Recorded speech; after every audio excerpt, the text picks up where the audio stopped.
I'd like to welcome Dr. Barber to what I call the FMA and Malay Arts Chronicles. And of course, this is Gruber Mike Schwartz.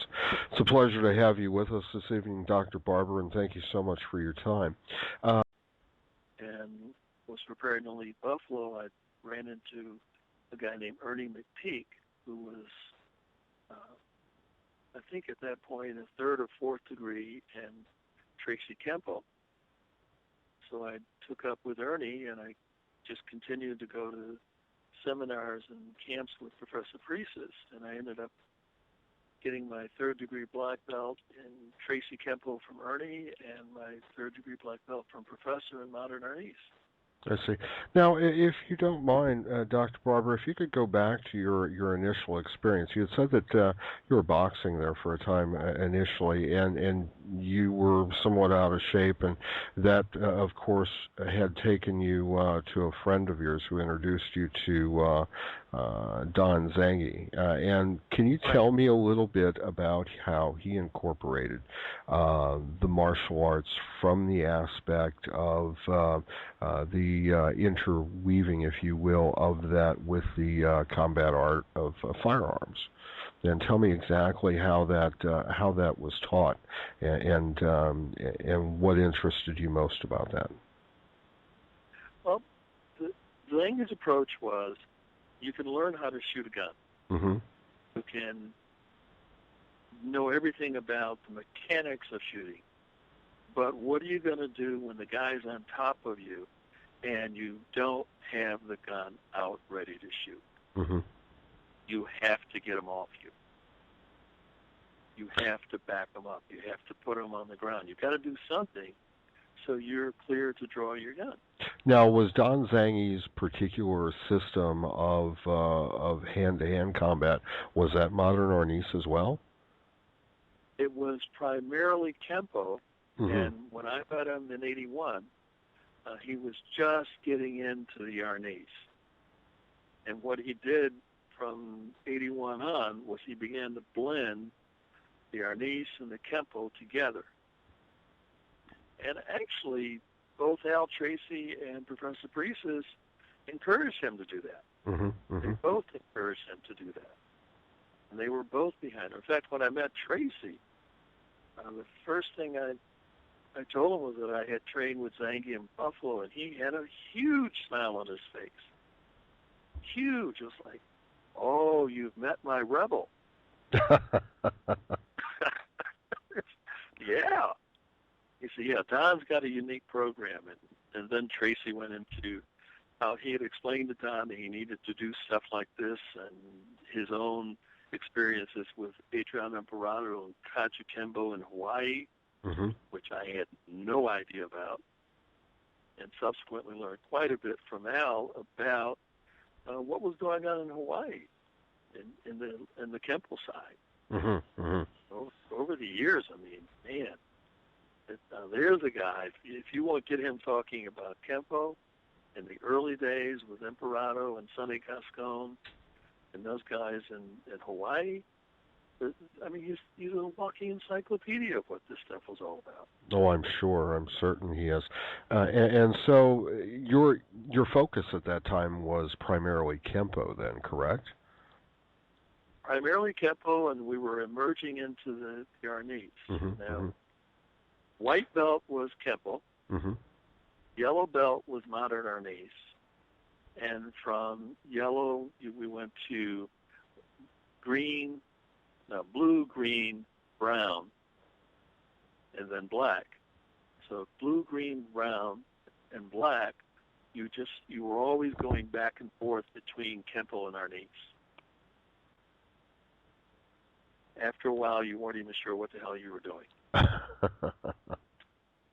And you said you stayed with Don Zangi for what, about 7 or 8 months? Is that right? Well, 7 or 8 months at the gun club, mm-hmm. Mm-hmm. beginning in 1981, and then I switched over to his school, the Fighting Back Institute, in '82, and I stayed with him from '82 to '86 when he shut down his school and was preparing to leave Buffalo. And so at that point in '86, what exactly were your, I guess, belt achievements or your ranking by the time that he had left in both Kempo and Arnis? I was first degree in his Kempo, what do you call Kempo Arnis system. Mm-hmm. Mm-hmm. I was a first degree black belt. And then, of course, I had been training at seminars with Professor Presas, so I continued to do that. And then I started hosting camps for Professor Presas in '86. And that went '86 through '94. I hosted camps for him. Mm-hmm. Now, at that time as well, Dr. Barber, was that about the same time that Grandmaster Bolden and everyone else had come into the picture, or were they in the picture prior to that?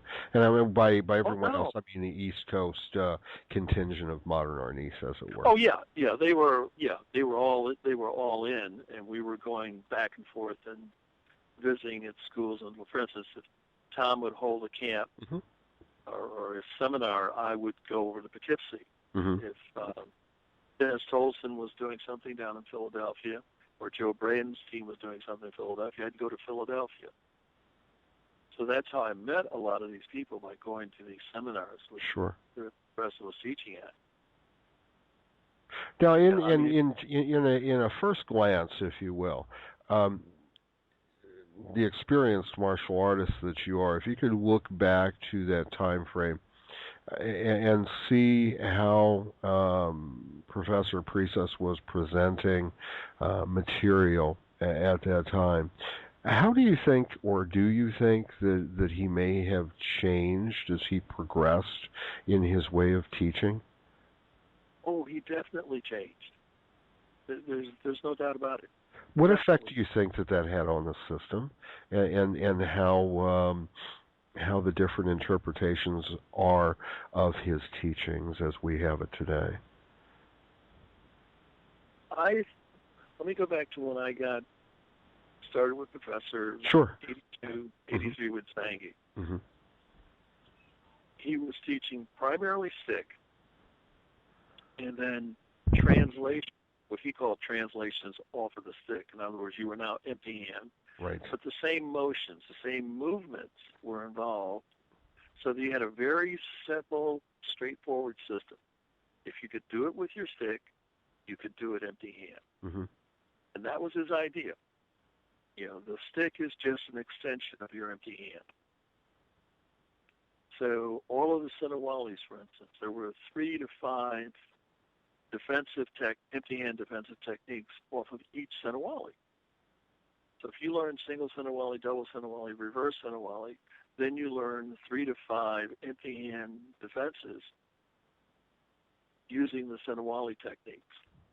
And all you did was modify your step or modify your strikes to take into account that you did not have a stick. Mm-hmm. Mm-hmm. By the end of his career, he was teaching what he referred to as Tappy Tappy. And basically what you were doing was taking a stick, stepping in very tight, very close, and trying to tie the guy up so that he couldn't use his stick, but you could continue to use yours. Mm-hmm. And a lot of people toward the end who came in, say, 93, 94, 95, they started with Professor. To them, that's Modern Arnis. To me, that's a part of Modern Arnis, but it's not the core of the system. The core of the system is block, check, counter, the Senawalis, and Redonda. Then you have flow, and off of flow, you would have Banda y Banda, Cruzada, and Palace Palace. And all these pieces were interlocking, and you could shift and change as you needed to. A lot of people who came in 90, 93, 94, 95, they don't have that. They have Tappy Tappy, but they don't have the other pieces. And a number of them are even insistent that they don't need the other pieces. I think they're wrong, but they're going to do what they want to do. So. Mm-hmm. Mm-hmm. Now, Of course, of course. Now, from my understanding, Modern Arnis has Balintawak tied in with that, correct? Oh yeah, yeah, yeah. Modern Arnis is composed of Balintawak and Espadi Daga, Mm-hmm. shown as Crasada and Palace Palace. According to Professor, the Crasada and the Palace Palace were taught to him by his grandfather Leon Presas. Mm-hmm. That's where he started. That's what he started with. And because he started during World War II, his father was in the military. His father was involved in training troops to fight the Japanese in the guerrilla movement. The grandfather taught Remy. So his art looks different from the two brothers, Ernesto and Roberto, who followed, because they in turn were trained by their father. So they're different arts. And some people don't understand that. If you go back. Yes, I'm with you, Dr. Barber. Yes, the thought that I was wanting to get back to is in real time the progression that you had with Professor Presas. You had actually spent time with him at Mr. Zhang He's school as well, correct? Yes. Okay. Yes. And through Mr. Zhanghi's school, you had gained introduction to the Modern Arnis system. Were there any other systems beyond the Tracy's Al Tracy system of Kempo and Modern Arnis that Mr. Zhanghi had taught at his academy? No, that was pretty much it. There was a little bit of jujitsu, but not a hell of a lot. In fact, what Don would do when you got to second brown, he would advise you to go study for 6 months with another instructor in another system. Interesting, very interesting. And so when you were given that opportunity, who was your choice to go study with? I went out and studied Tai Chi. And what did you gain from the Tai Chi that you had not had within Kenpo and Modern Arnis? The understanding of rotation, body rotation, moving the waist, pivoting on the feet, using the arm and hands in a circular motion. It really clicked for me when I was looking at the Tai Chi. And I still use it when I'm teaching my own students. I go back to it and I have them slow everything down to a very, very slow pace. And I've taught them that if you can do it slowly, you can do it fast. But if you do it fast, it doesn't mean you can do it slowly and with precision. Right. When I teach in a similar way. I always say slow is smooth and smooth becomes fast. Yep. That's the truth. Tell me, going back a bit to the statement that we were talking, or the comment that we were talking about a little bit earlier, in regards to some individuals that are teaching Modern Arnis today feel that perhaps Tappy Tappy is enough for them, and that is the system of Modern Arnis. And in the methodology that Professor Presas developed, the system of Modern Arnis as a whole.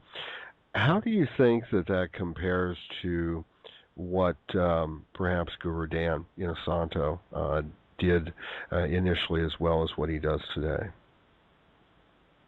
Well, I can't really comment too much on Dan Inosanto because I've not worked with him. Okay. So I'm probably the last person who would ask that question. I can do it from my perspective with Modern Arnis and Kenpo. The nice part is that Dan Inosanto had a strong Kenpo background through Ed Parker. Mm-hmm. I'm sure that some of the things he found when he started studying the Kali Eskrima is that he found some of the very same things I found, that the two arts are really compatible. They're very compatible. And if your line of Kenpo came through Hawaii, you are very, very comfortable doing a Filipino art, because a lot of Filipinos were involved in Kenpo in Hawaii. In fact, Adrian Emperado was a very good escrimador. I did not know that. Yeah. Yes, many people have told me that, and who studied with him, and he was very, very good. And he actually, a lot of the Parker stuff that you see, Emperado was Parker's Kenpo instructor in Hawaii under William Chow. Mm-hmm. But some of the things that they're doing in Parker Kenpo is, in fact, tied back to Eskrima. But, of course, they're calling it Kenpo because it was being taught under William Chow. Emperado was a fifth-degree black belt under Chow. In your personal experience with Modern Arnis and with Kempo, after Mr. Zangi had closed up and had moved out of the Buffalo area, where did you go from there? And what exactly were your experiences to get, did you open a school of your own, an academy of your own, or did you just begin teaching with someone else? No, what I did was I took everything I learned from Zangi and Professor, and I opened the program at Erie Community College. Tell me a little bit about that. Wasn't that the first martial arts program, or the first Filipino-based martial arts program in the United States? Yes, it was. It was. Basically, that was a 4-course program. We worked with 4 different course numbers. And we began it in 1987 for credit, and we ran it straight through until December of 2011, when I retired from the college. And now one of my students is teaching it at the South Campus where I was located. Mm-hmm. And another of my students is teaching the program through the city campus of the same college.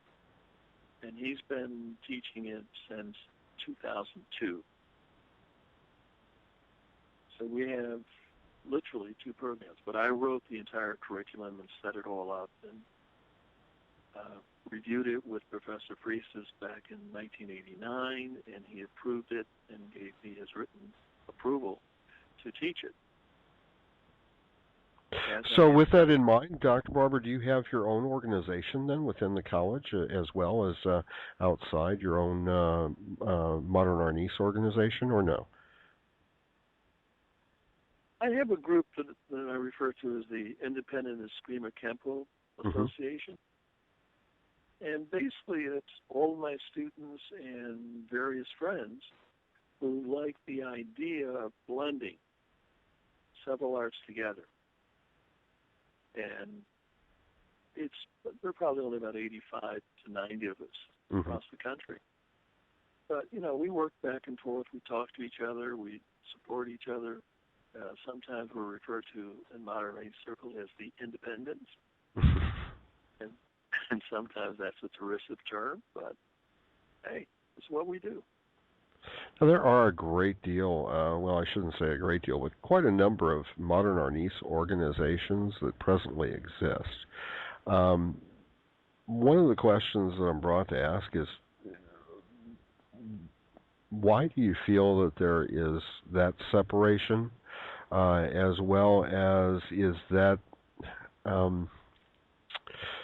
independence something that Professor Presas encouraged his students to have?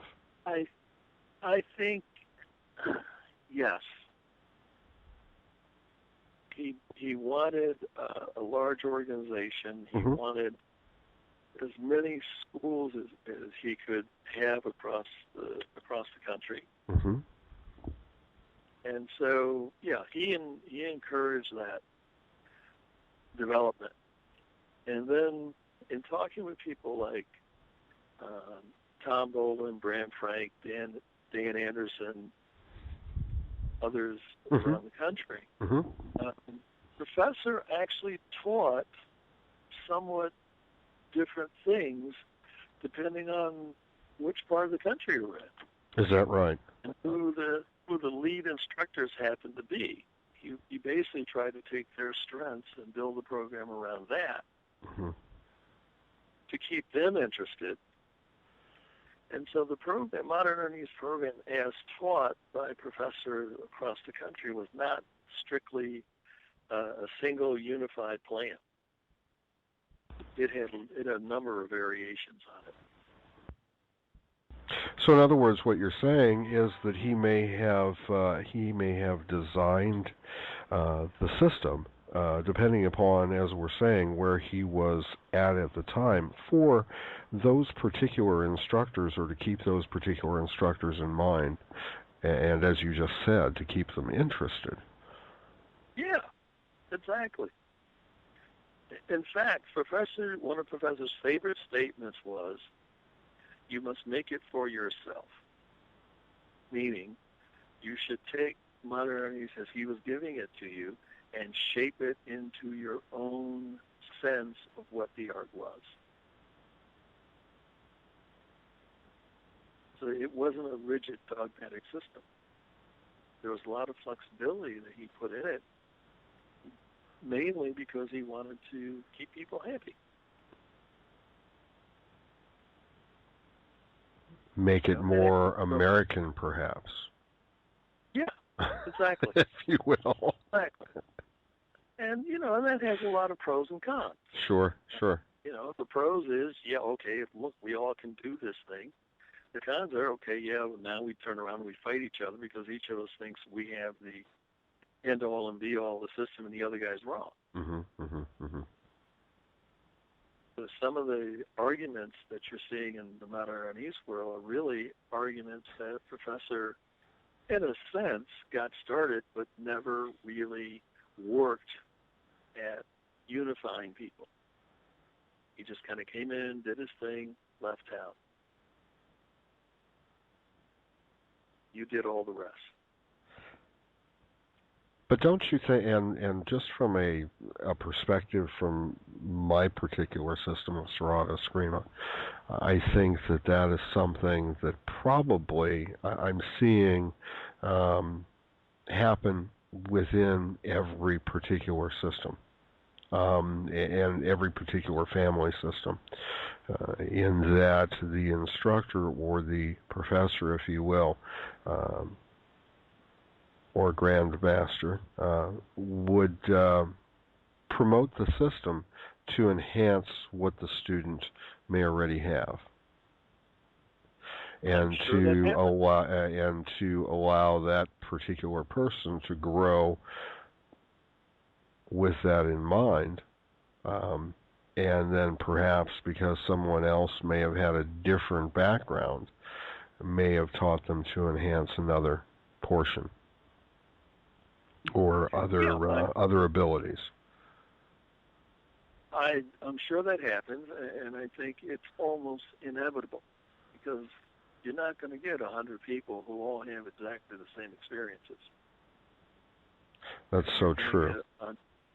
You're going to get 100 people with similar experiences, but several big differences, and off we go.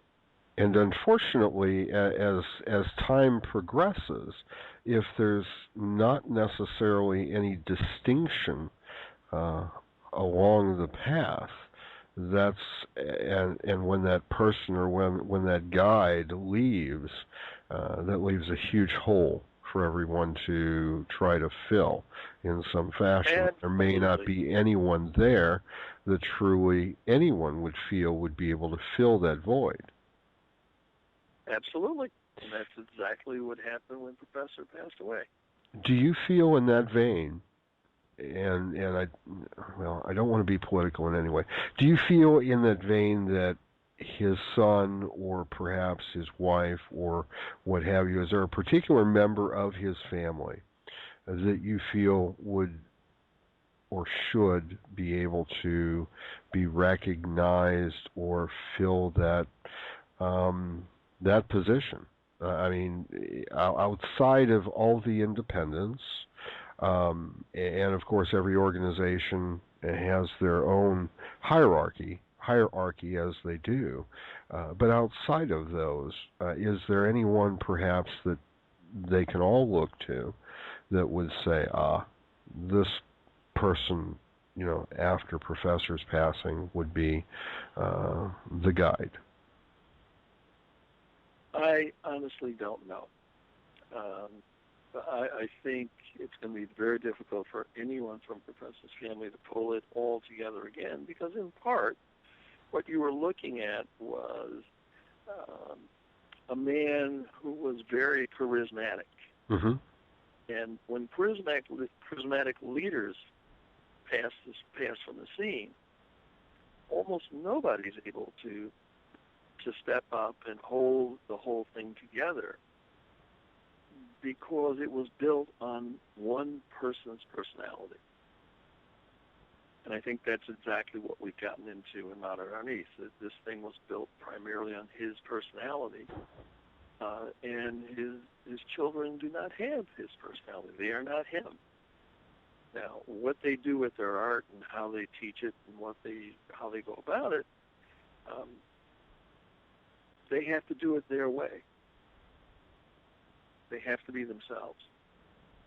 Some people are going to follow them because they are the family. Mm-hmm. Mm-hmm. Other people are going to walk away from that and say, well, you're not your father.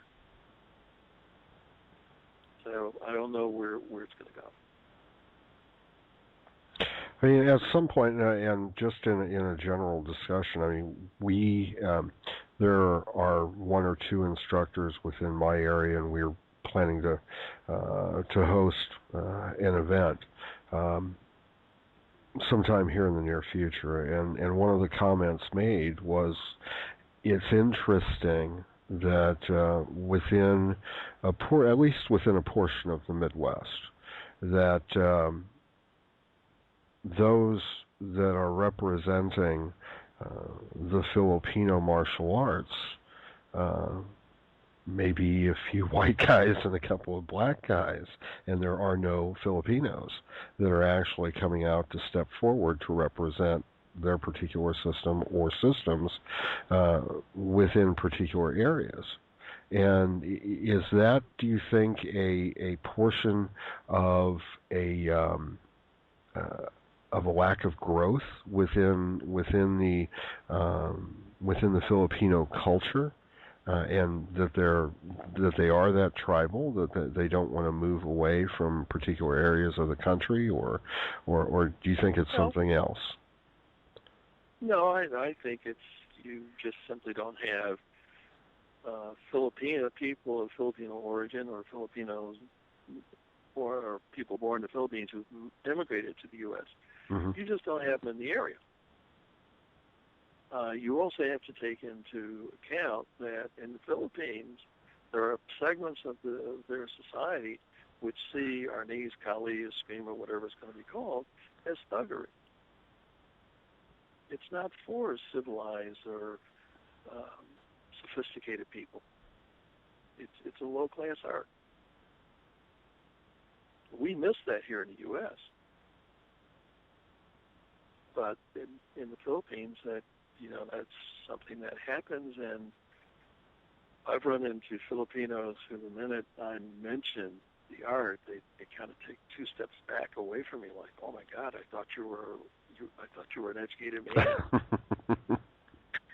Well, I am, but this is something I do and I like it. Right. But they see it differently. Mm-hmm. Mm-hmm. Mm-hmm. And I think that's typical of what happens when anything is brought in from another culture. Sure. What we see of it and what it actually represents in the other culture may not be the same. Sure. Now, Dr. Barber, back to the actual martial art aspect, particularly for yourself. Um, with your combination of the Kempo and the Modern Arnis, were there other systems of Filipino martial arts that you studied and became proficient at? No, no. I took the Modern Arnis and Kempo blend, and I just continued to work it. Mm-hmm. I looked at and have worked with a number of different Filipinos in different aspects Mm-hmm. of the art. For instance, Eddie Lastra and Aban Bayet, two men who I greatly respect, and they have different versions of Largo Mano, and I like both versions of Largo Mano. I'm a little better at the Lastra side of it, but I have two students who are better at the Bayet side of it. Uh-huh. And, in our way of thinking, in our group is you take what you do best, you learn it all, but you take what you do best and you build on it. You keep the other stuff. That's kind of erase the whole, oh yeah, I need to do this.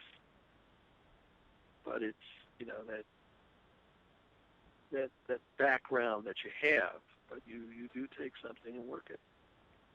I have a couple of students because we trained with Bobby Tabawada in the mid-1990s.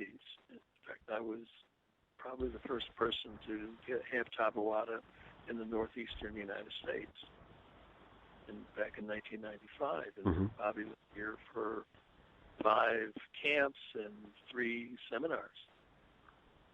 And I have one student in particular who can do that Tovil version of Balintawak with his eyes shut. I mean, he is that good at it. Mm-hmm. That's made me area representative for Bobby. My Balintawak from the Tovil side, okay, I can do it. But Paul, on the other hand, he knocks it out. Uh-huh. Knocks it out. Then I also had the opportunity to study with Grandmaster Attilo. I like what Grandmaster Attilo is doing. I can do his version of Balintawak a lot better. Somehow it fits my particular movement style and body style. When you take a system, let's say like Balintawak, and do you, and for a lack of a better term that I can think of at the moment, do you, quote unquote, modern Arnis it, so to speak? In other words, relate it to Modern Arnis and think of it in a Modern Arnis way? No. What I do is I take the concepts and principles of it, Uh-huh. movement, Uh-huh. and I adapt it to what I'm already doing. Uh-huh. I wouldn't tell anybody I'm doing the Saavedra Attilo version of Balintawak. I'm not. Mm-hmm. I'm taking the concepts and ideas, the mechanical movement, and I'm pulling that into what I already know, what I already do. I see. Using it as an extra Mm-hmm. to make everything else I'm doing better. Mm-hmm. Mm-hmm. Mm-hmm. And I wouldn't walk around and tell anybody, oh yeah, I can teach you the Attilo style of a Spima. No, I can't. Sure. I can explain it to you, I can show it to you, I can give you ideas about how it works and why Mm-hmm. it works, Mm-hmm. how he put it together and why it went this way instead of that way. Mm-hmm. But I'm not going to walk around and tell you I'm a certified instructor and I can do this. Sure. I think maybe I expressed it a little bit incorrectly, but yeah, the way you had described what you do after you learn a particular technique is more what I was referring to, not necessarily teaching it. But it goes beyond technique, Michael. Mm-hmm. Here's the difference. I'm not interested in a technique. Mm-hmm. because techniques are pretty much driven by, if he does this, you do that. I'm looking at it from the point of view of, what are you doing and why are you doing it? How do you make this better for yourself? How do you incorporate this into what you already know? Does it make what you're doing better? So I'm only interested in the conceptual flow of the thing. If I can pull that in, and sometimes even if I can't use it as effectively as I might want, if I can give it to one of my students and make them better because of it, that's good enough for me. You know, it's not technique. I don't believe in doing anything on a technique-driven basis. To me, that's white belt. That's what I teach at white belt. Okay, here's your technique. Do this if he's choking you. Do this if he's punching you. Do this if it's a slap. Do this if it's a punch to the gut. Do this if it's a roundhouse kick. As we get into second and third level belts, we're doing less and less of, you do this to answer that. Now we're pulling, okay, you're in this position, he's throwing that. Oh, you pull a piece out of this technique and a piece out of that technique. Well, that's good, because you improvise on the spot based on the attack. That's where I want to go. So I don't really do technique much beyond white belt. It becomes more and more conceptual as my students advance through. Becomes more flow. Yeah, Professor's favorite word. Yes, we're going to flow. So then in general, while teaching, it becomes more of a sombrata. Yes. Yeah, good word for it. Yeah. You know, in Balintawak, you have the people who follow the Bacone model, and they do Sagitas. Then you have people who follow the Villesen-Velez model. They do grouping sets. But when you look at Balintawak, from all of them, the core of what they're doing is identical. The core is identical. You can always tell that someone is a Balintawak practitioner by a lot of the movement. They'll argue over the details. I won't. You know, oh, that's Balintawak. Oh, that's Balintawak. Oh, yeah, that's Balintawak. You know, and I just leave it at that. I refuse to get into Balintawak arguments with people. I refuse, but it's like, in fact, Tom Bolden and I have taken the position that when we talk about Grandmaster Attilo, we don't talk about it as Balintawak. We talk about it as Saavedra, Attilo, Eskrima. Now, if you want to argue about Balintawak, that's fine, but that's not what I'm talking about. I'm talking about Saavedra, Attilo, Eskrima.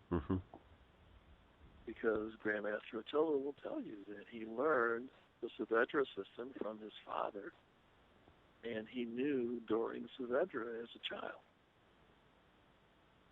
So to him, he's doing the Saavedra system, which they happen to call Balintawak.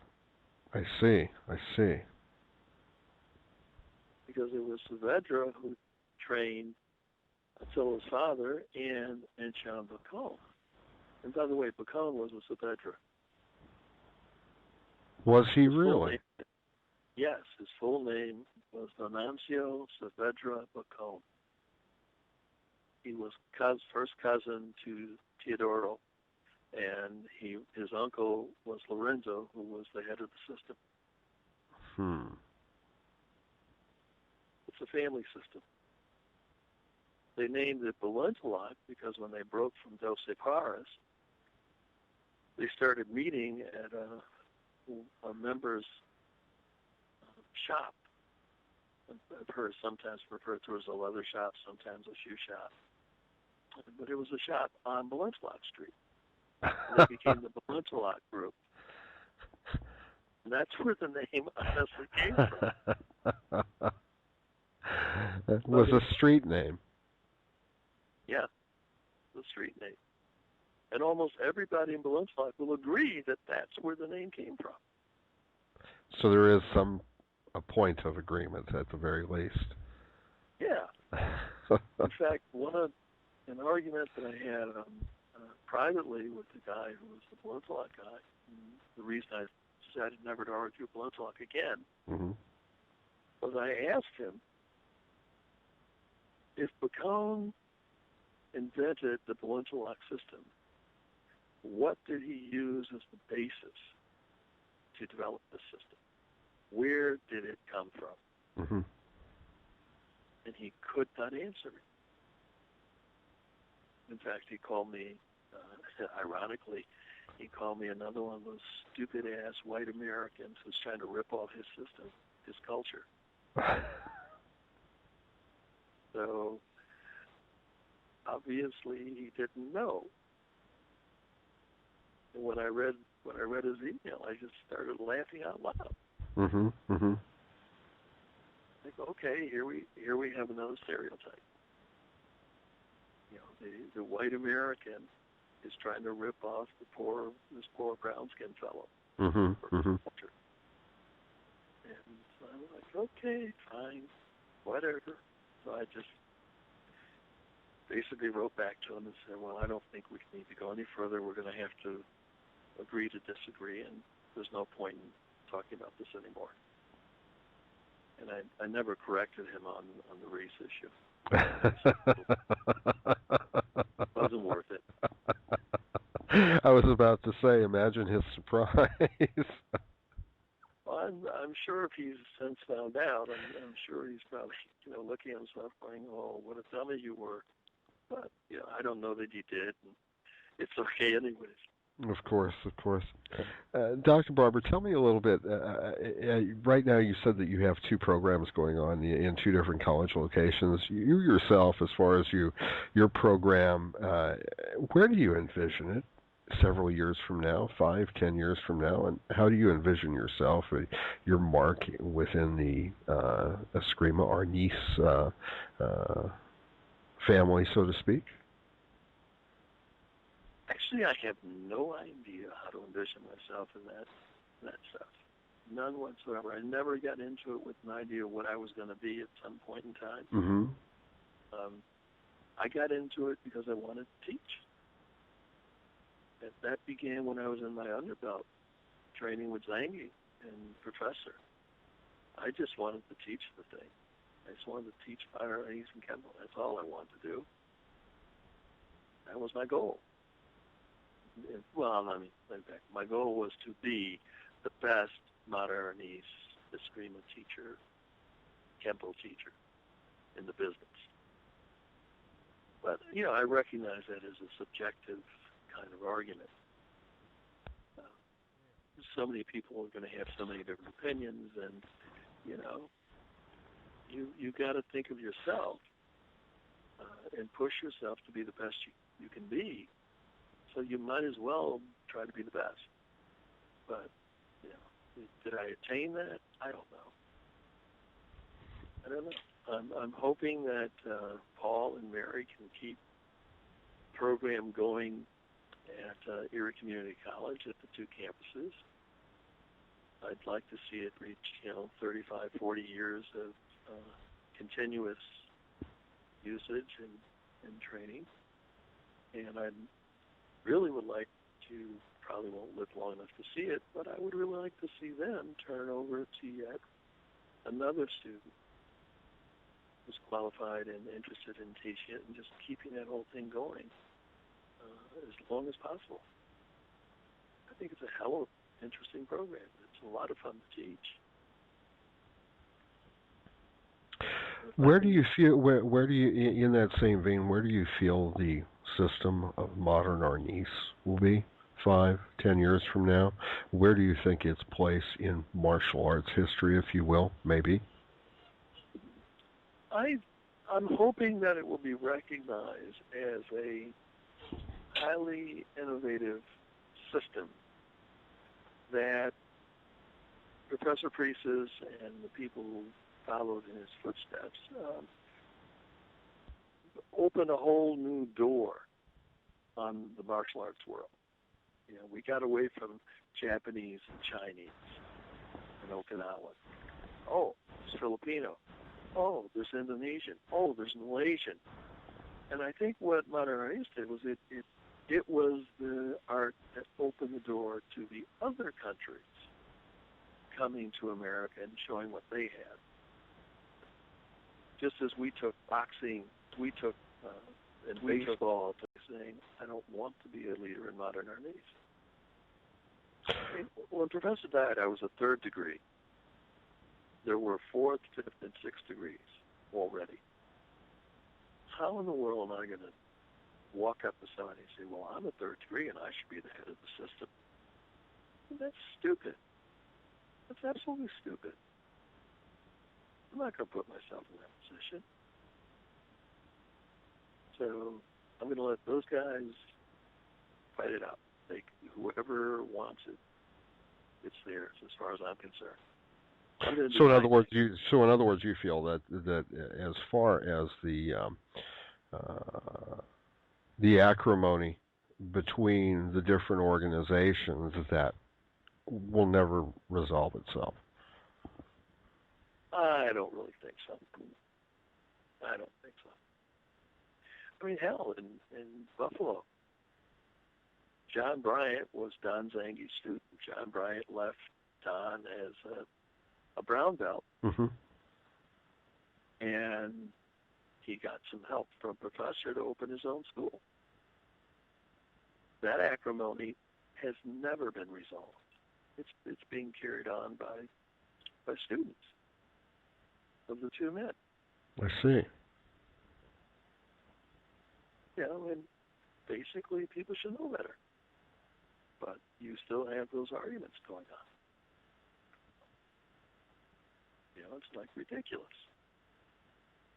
That's another reason I pulled away and slowly stopped talking about Modern Arnis and went to the more generic Eskrima Arnis Kempo combination. I didn't want to be in the arguments. I didn't want to be in the fights. It wasn't worth it to me. You know, and I had my own thing going. I was teaching commercially. I was renting space at a couple of different schools over time. I teach my program the way I want to teach it. I don't have to answer to anyone except my students. And you know, I'm quite content and quite happy to do it that way. Because to me, that's what makes the most sense, getting the most you can out of your students, getting them to the point where they're comfortable, where they're happy, where they feel empowered by what you're teaching them. That, to me, is what you do as a teacher.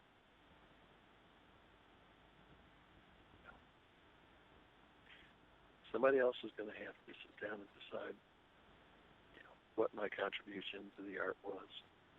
I don't think I'm the best person to ask that question. I mean, when we put Erie together at the very, very beginning, one of the things that I wanted to do was teach self-defense. And to make sure that all of my students came through as many courses as they could take with the level of self-defense that they wanted to have and that they felt comfortable with. My secondary issue was develop a group of people who will teach the system and keep it going. And I think that's one of the places where I differ from almost all the other people in Modern Arnis. My focus was on developing people to teach the system at a later point.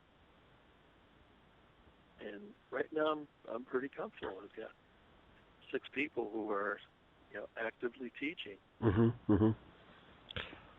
And they're all running their own schools. They're all having success with the programs that they're running. they're comfortable with what I gave them, and then they continue to grow on their own. So it's not, in other words, the critical aspect is not that you're teaching them the precise historical perspective from technique to technique to perhaps tradition of modern Arnis as a whole system, but growing the Eskrima Kempo Arnis system in the fluid way that you have to this point, and to keep instructors to keep that thought and that flow alive.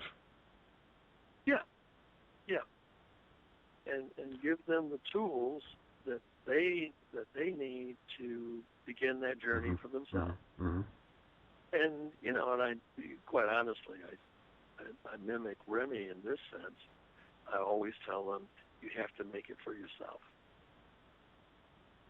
In fact, I just wrote an email to the young lady who's teaching the South Campus program that I originally started with. Mm-hmm. Because this is her first semester teaching it, and I sent her an email last night.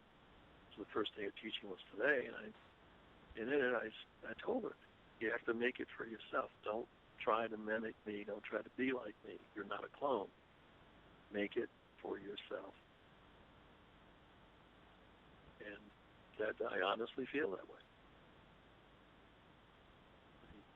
She can't be me. Of course. She's not 6'1". She's not 200 pounds. She's not male and she's not black. Distinct differences, indeed. So there's no way she can be me. Sure. But as long as she's herself, as long as she does it within her comfort level, mm-hmm. She's going to do a good job. Mm-hmm. The thing that I really enjoyed watching was I was watching her during the fall semester when I was teaching. I was watching her develop 3 people to help her. So they're going to be her assistants, and they're going to do for her pretty much what Tim Cascino and Paul Martin and Richard Curran did for me. Mm-hmm. Mm-hmm.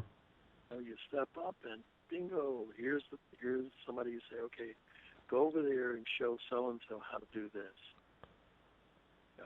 And then you come back and you watch the kid later on at the end of class. You look at them, you see what they're doing, and then you pull your coach over to the side and say, okay, now look, they did this, this, and this right. They didn't do this so well. Why didn't you get this taught properly? Mm-hmm. Then you send them back the next class session, you work with that person and correct that. And you take them from coaching one person to coaching 2 or 3, and then finally they work their way into maybe teaching a whole class. 2 or 3 times during the semester, they teach the class. I observe. And I stand off the side, and then after class, I correct them and give them advice. And we continue on that way until they are comfortable teaching. Mm-hmm. And, it's interesting. One of the young men that she's working with, I identified rather early as a potential teacher. The young man just has a knack for teaching. Mm-hmm. Mm-hmm. Practitioner, middle of the road, he'll be okay. Mm-hmm. When it comes to teaching, the kid just has it. He just, he'll walk up to someone and say, "Oh, here, let me help you with that. I think you can improve there." And people just kind of melt right into him and accept him as their teacher for the moment. And within a few days, he's got them performing at a very high level.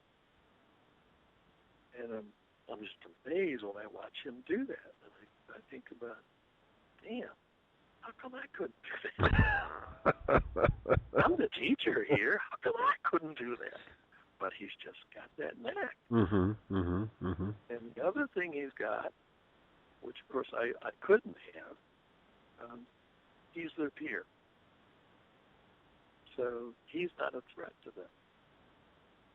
You know, when the teacher comes over to correct you, there's a certain amount of threat and intimidation. Sure, sure. When your peer does it, that's your partner. Well, you know, you'll go out and have a drink with them after class or something. Right, right. You're not necessarily going to have a drink with your teacher. So, Dr. Barber, I'm sure that there are going to be those that may be interested in continuing to learn more about you, more about your programs. And are you teaching yourself at this point, or are you relying primarily on your graduate instructors to take care of that for you? And secondly, is there at any point going to be material that you're going to release on your particular variation of the Eskrima Kempo Arnis system that you teach and have created? Well, what I am doing is I'm working on a book Mm-hmm. that I've been tentatively entitled Modern Arnis, the Art, the Science, and the Hidden Curriculum. Mm-hmm. And I intend to have that out in ebook form by June. In fact, I hope to debut it at the Modern Arnis camp in Philadelphia that's being run by Michael Bates. And so I intend to have that out. I'm going to be teaching at a commercial setting in June, probably June through November. And I'll be at the Kenpo Martial Arts Academy Mm-hmm. in East Aurora, New York. And people could reach me there at my phone at 716-652-7283. But I won't be back in teaching there until June. Well, Mm-hmm. they can kind of keep up with me on some of the stuff I'm doing on my FMA.net, because I do post there periodically. Do you? Yeah. Do you have a page on myfma.net? No, I just post on the forum. I see. Okay. But what I'm doing there is I'm just putting out information about some of my ideas and some of the things I'd like to talk about. Mm-hmm. Mm-hmm. In fact, when you called, I was just answering a statement, or a response that two gentlemen put up on a thread that I had put up a couple weeks back. Mm-hmm. Mm-hmm.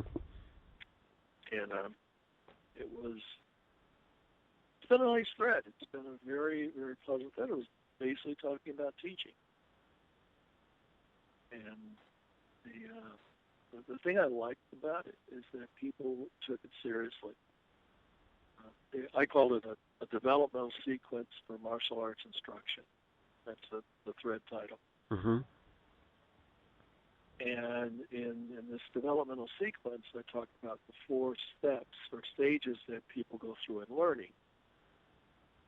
And what I believe are some of the responsibilities of the teachers to recognize these stages and to try and get their students through these stages. And, you're dealing with the technical part or mechanical part. You start mechanical, it's just learning the basics, Mm-hmm. how to move, what kind of explanation if necessary. You get a person to talk to understand it. And there are easily 3, 4, 5 different ways to do something. So, in other words, regarding the thread that you had posted on the myfma.net, basically that was in regards to developing flow as a teacher. Yeah. Yep. And, the responses that I've gotten so far have been just 100% spot on stuff. People got the idea of what I was saying, and they sometimes put it in their own words, which is fine. Mm-hmm. However you think about it, what's important is that you see it. You understand it's there as a teacher. Mm-hmm. So that you, in turn, can use that to help your student. So I like that. And I have a blog that I have up on Blogger, Southeast Asian Martial Arts, and I got most of the posts there are mine, but I have a few people who are beginning to post there as well. And what I'm looking for there is the idea of people writing in and talking about things that are important to them. Mm-hmm. You're not writing it to impress me. You're writing it to express an idea that you believe in and that you feel strongly about. And if you get comments, fine. If you don't, well, that's the way it goes. But it's not about me. Again, it's about ideas and sharing information. But I think as a teacher, that's my real responsibility, is to share ideas and information and get other people involved in that process as well. Because you never know where a good idea is going to come from. You never know who's going to give you a good idea. That is so true. And all the people who stepped up and helped me over my career, both in academics and in martial arts, man, without those people, I wouldn't be anywhere close to where I am now. I relied solely on myself, and I had to have every single idea come out of my own head. Mm-hmm. Mm-hmm. The list, for me at least, the list is pretty long, pretty extensive. I've got people like Tom Bolin and Al Tracy, Graham Frank, Billy Bryant, Bobby Tabawada, Dan Donzella, and Roberto Torres. Both of them helped me with Kuntao Salat. Mm-hmm. Grandmaster Attillo, Michael Zimmer was one of the first people to publish anything on the internet about Balintawak. He's a student of a guy named Dom Lopez, studied with McComb. Stephen Dowd. I love talking with Stephen. I love looking at the stuff that he's published already. The man has a wealth of knowledge about what is actually happening in the Philippines. He's got great connections. And then I just recently met Lou Lito, Mm-hmm. who's put together what's called the Mataguru Association. And Mataguru basically means master teacher. And Lou's whole idea is we need to teach the basics. We need to teach people the very core of Eskrima, Arnis, Kempo, whatever you're calling it. They have to have the basics. And that's the key, because once they have the basics, they can go into any system. You're not teaching them system first, you're teaching them basics first. So, how much more simple does it get than forehand, backhand, overhand, underhand? Right. That's where he starts his whole teaching concept. Forehand, backhand striking, forehand, backhand blocking. And I love how he's pulling all this stuff together and working to look at people who are teachers. That's what he's interested in. People who are teaching, people who teach well. And he doesn't really care what your rank or title is. If you're a good teacher, if you're a master teacher, cool. If you're not, well, this is not the right place for you. Mm-hmm. Mm-hmm. Go go back and, do your system thing. And the man is phenomenal. And just in terms of that idea that we're going to focus on teachers. We're not worried about titles. We're not worried about rank. We're not worried about how many books did you publish or anything along that line.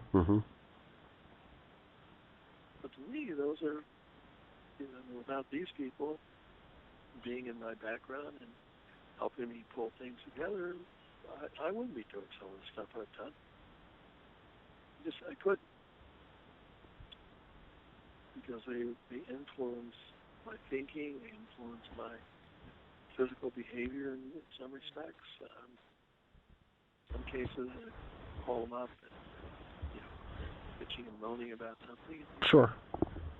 Hey, calm down. Now let's look at this rationally. Think about this. Who are you talking about? Now, think about their personality. Let's not go off half-cocked here and get crazy. Then, long conversations about ideas.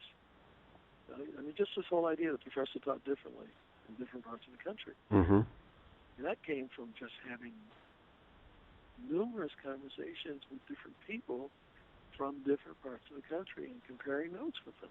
Sure.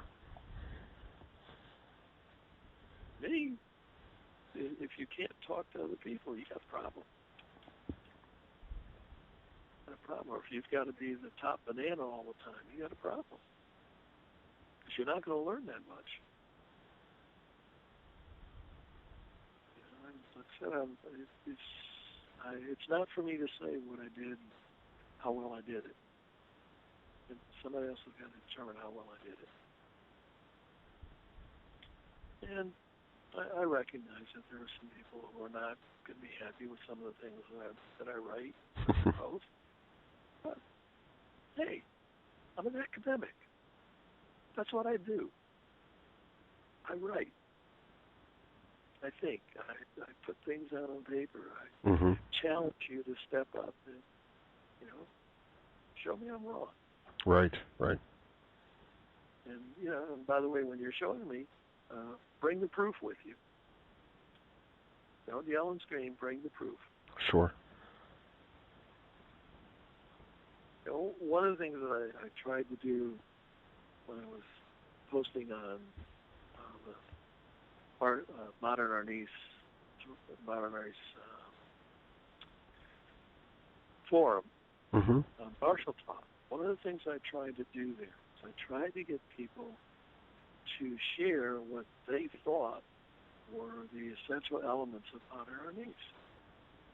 Now, I think it's a fairly simple question. What kind of things should people be doing?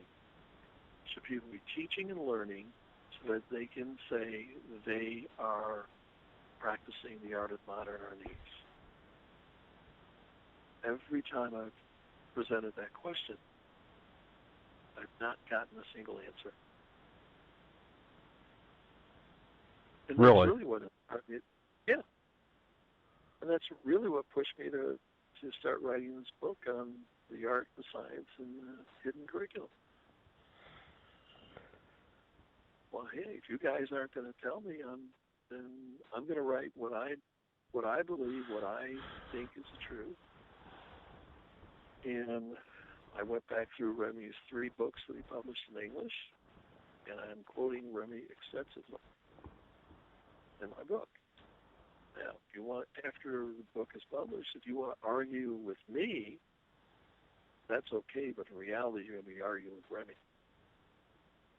Because I'm quoting Remy. Yeah. Think about that before you argue with me. But, all the things that I'm saying in my book are things that Remy wrote, and I deliberately chose to take things that are in print, because that way everybody can go get the book and read it for themselves. They can see how much I quoted him and did I take anything out of context. Because to me, Modern Arnis is an interdependent, interrelated series of structures. You know, you got your 12 angles of attack, trapping hands, you've got your Sinawalis, the flow, the Rotunda, Bande, Banda, Abanico, Pasada, Pals, Pals, Espade, Daga, Tappy, Tappy. It's all there. Now, how do each of these component pieces fit into the puzzle that we're calling Modern Arnis? And how do you transition from one to the next, to the next, to the next? We've got the empty hand translations. On virtually everything you taught, there was empty translations. Do you know and understand those translations? And I've seen people, you know, write on forums, well, you know, Professor Presas, Anyos, they're from Shotokan. Okay. If you think they're from Shotokan, that's fine, because he was a Shotokan practitioner for a while. But we're in Shotokan. Show me the part of Shotokan where he took these Anyos from. I'm not saying you're wrong. I just want you to show me where they came from. To me, if you're going to make statements, you got to have backup. You know, I look at the 12 angles of attack and the block check counter, and then I go back and I read from these books, and he refers to the 12 angles of attack as the heart and soul of Modern Arnis. Well, what that means to me is you can't change the 12 angles of attack and still call it Modern Arnis. Because if that's the heart and soul and everything is based on that, you change any part of that, you've just blew Modern Arnis off the water. Right. But I also know from practical experience, having been to seminars and camps with him, that Remy taught two versions of 12 angles of attack. The Modern Arnis version, and then what he referred to as the Balintawak, or traditional version, in which strikes 6 and 7, actually strikes 6, 7, 8, 9, 10, 11, are reversed. They happen on the opposite side. So you probably need to know both of those, the traditional and the Modern Arnis. I also know that Remy taught at the police academy in Erie County with John Bryant. And at that training session, he showed 9 strikes, not 12.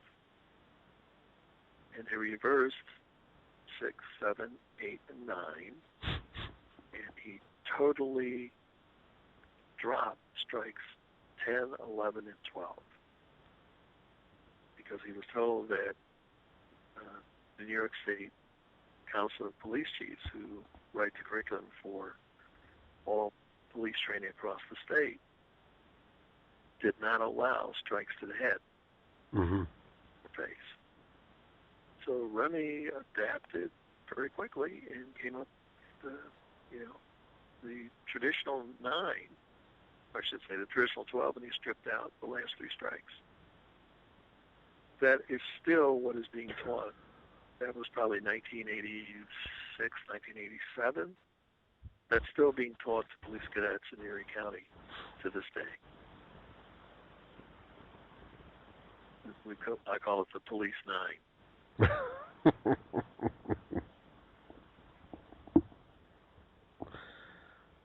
A lot of people don't know that.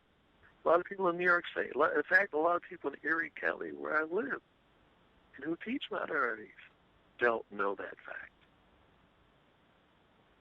But, the police academy was at South Campus of Erie Community College.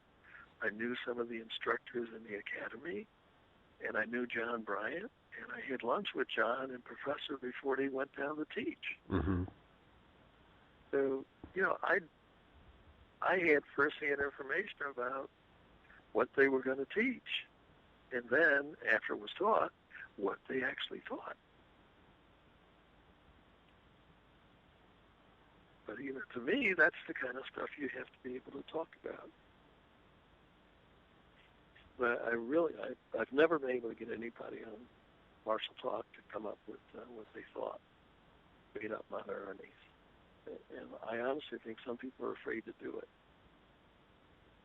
They're afraid to do it because they'll be ridiculed by someone. And my answer to that is, if you're going to teach Modern Arnis, then shouldn't we all be teaching more or less the same stuff? And that would get then to my point, shouldn't the quote-unquote fundamentals be the same? Yes, that's my feeling. Because if you have a fundamental spine, if you will, of technique, and you have, as you say, that Professor Remy said, the heart and the soul were the 12 angles, then that would certainly be your anchor for your fundamentals and your basic. Mm-hmm. Yes. And so essentially what you said is that not everybody is teaching that way. No, they're not. And particularly the people who came late and who went directly to Tappy Tappy and now only teach Tappy Tappy. But are calling it Modern Arnis. And they're calling it Modern Arnis. They should be calling it Modern Tappy Tappy.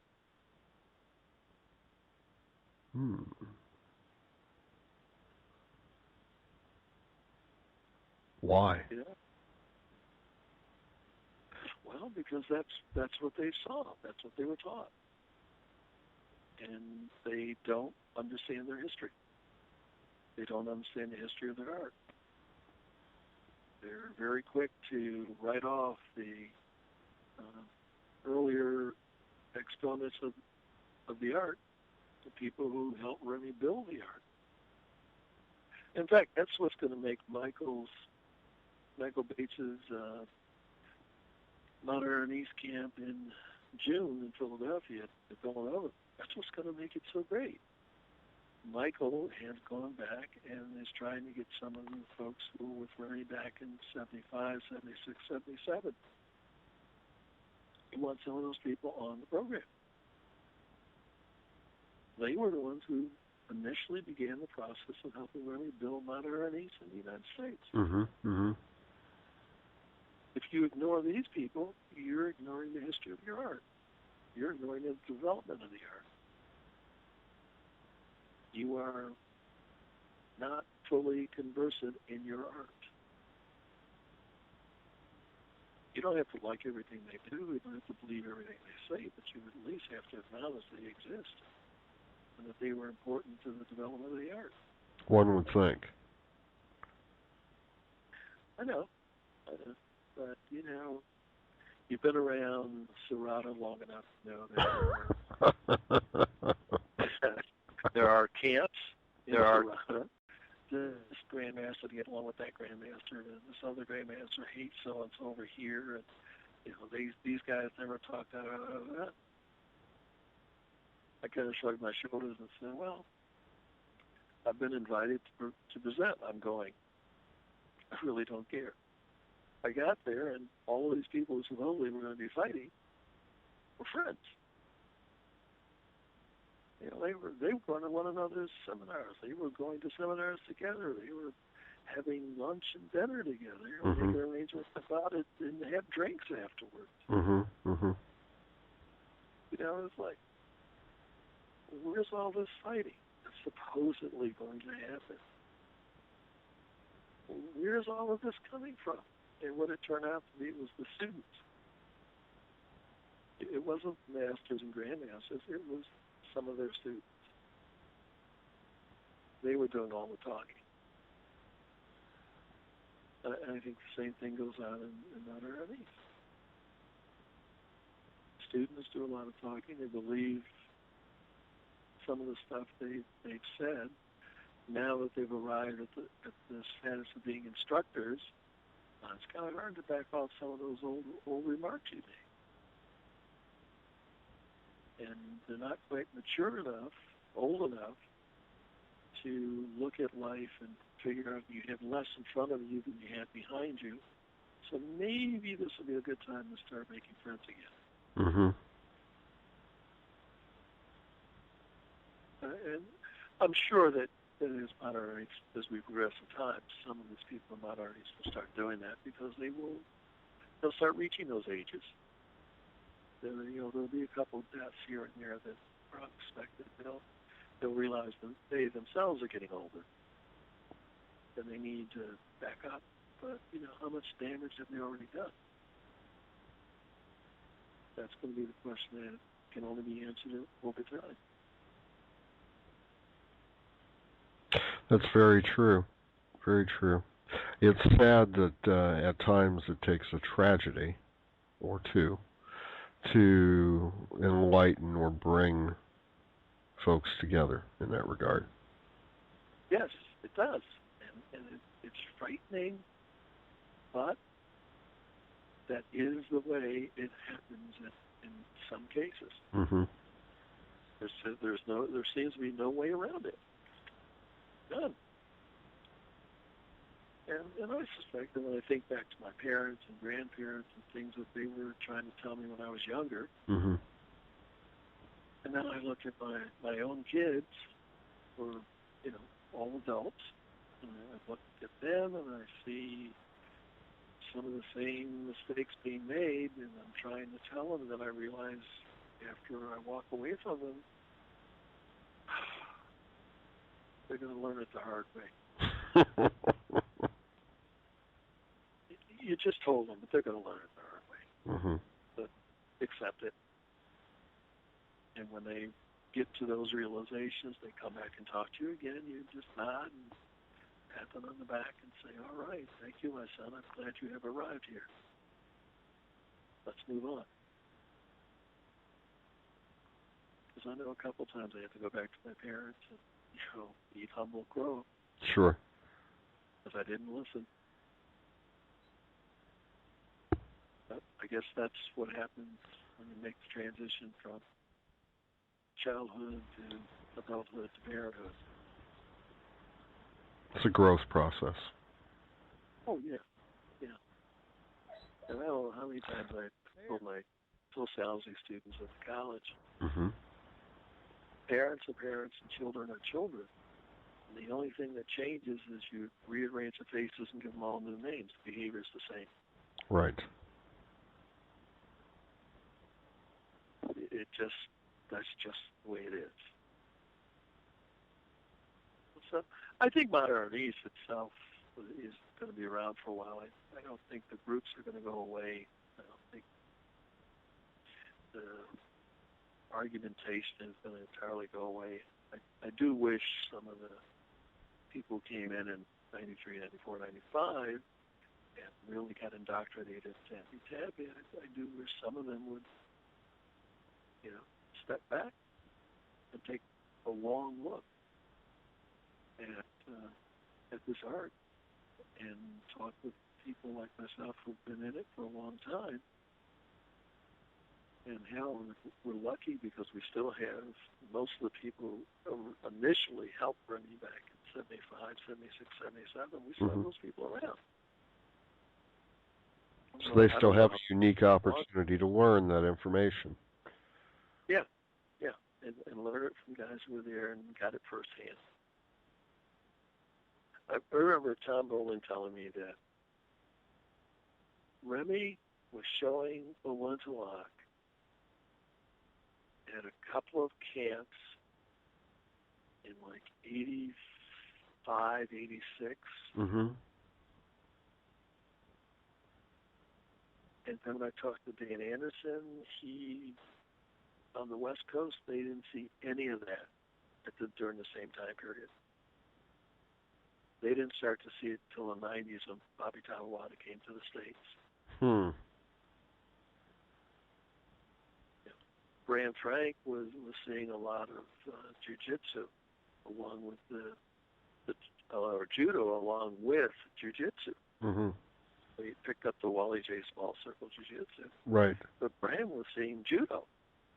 Remy was teaching judo down in South Florida. but he wasn't teaching judo up in Poughkeepsie or in Buffalo. Interesting. He was teaching out on the West Coast. I don't know who the hell in South Florida was a judo master or interested in judo, but that was one of the differences. How he taught and what he taught in different parts of the country. Wow. And when I put together the first Modern Arnis Symposium back in 2003, that was one of the things I wanted people to come together and talk about. What was Remy teaching when you got it? What was he showing when you went to seminars and camps?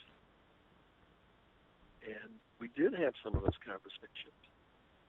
Various people were talking, and various people were sharing information back and forth. And obviously, I didn't hear every conversation, but as people would talk at lunch or talk over dinner, we all began to realize there was different things being taught in different places, and how different someone was, and yet how similar it was, and how similar some of Remy's behaviors were across the country.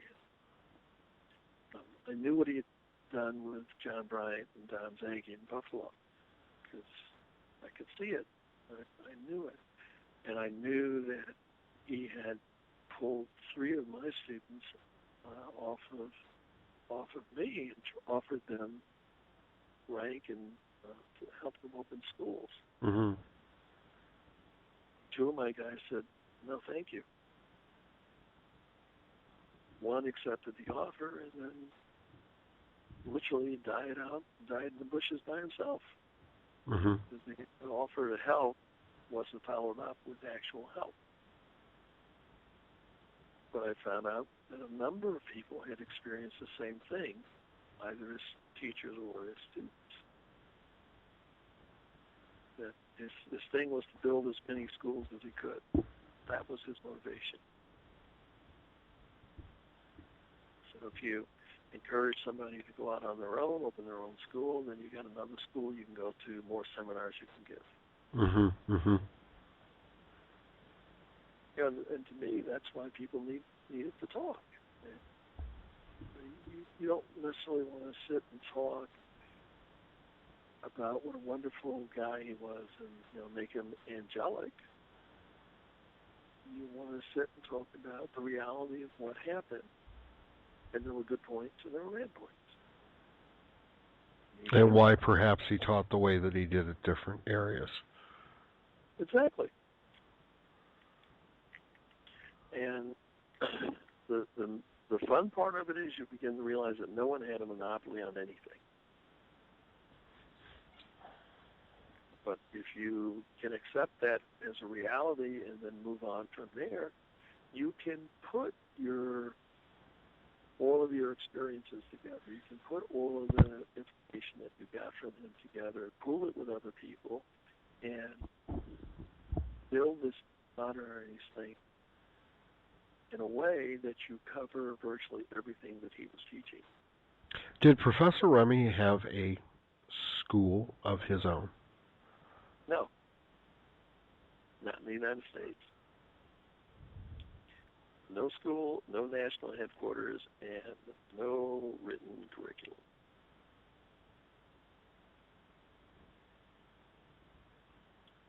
He taught seminars and camps. He was a gypsy. How was that curriculum developed? I think it came primarily out of the Philippines with him in his head. And then he ran into people like Wally J. and George Dillman and some other folks, and he incorporated aspects of what they were doing into what he was doing. And his Arnis program in the United States and Europe is different to some degree from what he had taught in the Philippines. It's a growth process. He was growing, changing, and evolving. But then again, don't we all? I mean, are you teaching the same things now that you taught when you first started teaching No. at your own school? No. Well, none of us are. The growth process. You keep growing. You keep changing. You know, my favorite analogy is to tell people the story of the old gunfighter and the young gunfighter. The kid comes up to the old man and says, "You're the only thing standing between me and being known as the top gunfighter in the whole world. So I guess I'm going to have to kill you, old man." And he starts to draw his gun, and he's shot. And as he's dying, he says, "How did you do that? You taught me everything." And the old man looked at him and said, "No, son. I only taught you what I knew at the time. Still learning." And isn't that who we are as teachers? Mm-hmm. We teach them what we know at the time, and if they come back 5 years later, there's more on the plate. There are refinements. There are new ideas. There are new techniques. There's something there that wasn't there 5 years ago. And if they come back 10 years later, there'll be still more stuff. Because we grow. We are affected by the things that we've already learned, and then we're affected by the things that we are in the process of learning. But yeah, what I taught you 5 years ago was everything I had then. But I've also had 5 years to continue growing. Very interesting. Very interesting. Yeah. Now,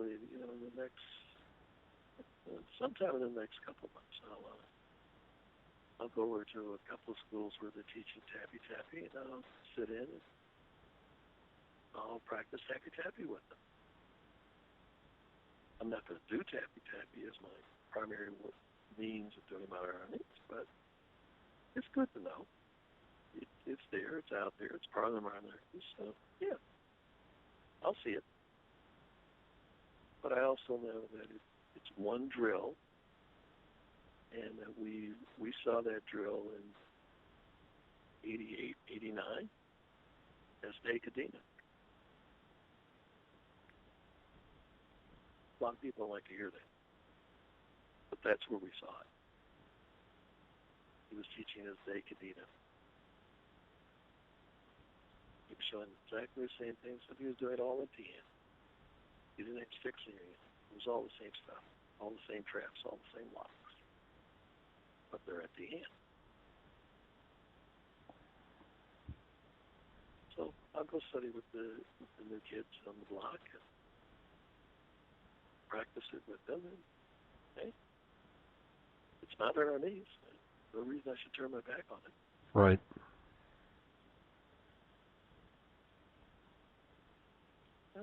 It's good. Good. I just don't, as I said before, I just don't think we're going to have a unified system. Mm-hmm. Mm-hmm. And in some respects, that's okay. Because when Remy was alive, I don't think it was a truly unified system. No, it does seem that it was rather segregated, and to some degree disjointed. And as you said, he was promoting or teaching to that particular area's host more so than teaching as a whole system, so to speak. And when we get right down to the bottom line, he was growing. Mm-hmm. He was changing. He was adapting and mutating as he went along. And if you were a creative, thoughtful person, you had to do the same thing right along with him.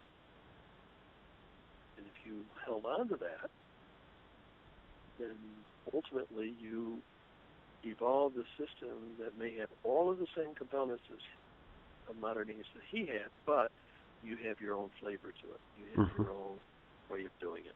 Mm-hmm. And that's all I'm trying to get my students to understand is this has got to be your system. ultimately it's going to be your system. You have to be comfortable with it. And it doesn't matter what I did. It doesn't matter what Remy did. It doesn't matter what Tom Baldwin did. You have to be comfortable. If you are, then you follow the one rule that Remy always had. Make it for yourself. And I think that's, you just don't get any better than that. Make it for yourself. Then it fits you. And I remember reading one of Ed Parker's books on Kempo, and he talked about tailoring. Well, Remy was talking about the same thing. You tailor it to the individual student's needs, to their abilities. You make it work for them. So if there are 3 ways to get out of a two-handed front choke, you teach all 3, but one of them is going to be better for each of your students that you teach. You just make sure they learn all 3. But there'll be one primary way that a number of individuals will want to move and avoid that front choke. Now, there was a gentleman that I had recently read about. I believe his name was Grandmaster Vasquez. Yep. Is he also a Modern Arnis stylist under Remy's organization? Yeah, I believe he's Remy's nephew. And in fact, I'm almost sure he's Remy's nephew. Yeah, he does Modern Arnis. And all of his Modern Arnis was taught to him in Philippines. So his flavor may be different than what American Modern Arnis may be. Yes, I would from what I've seen of him on YouTube, it is different. But it's recognizable as Modern Arnis. At least from my perspective. Sure.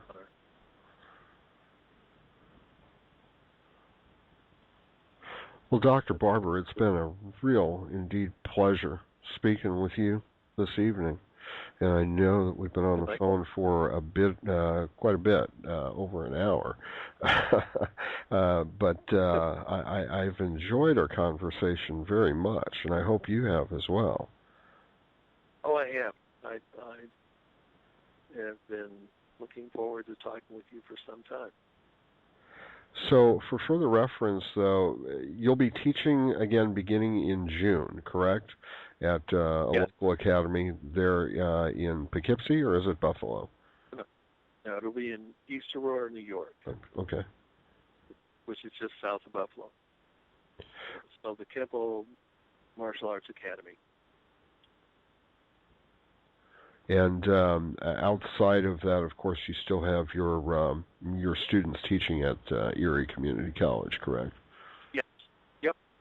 And I'm going to get back there and hang out with them in another month or so. Give them time to get started and get the program running. And I'll just go in and visit from time to time.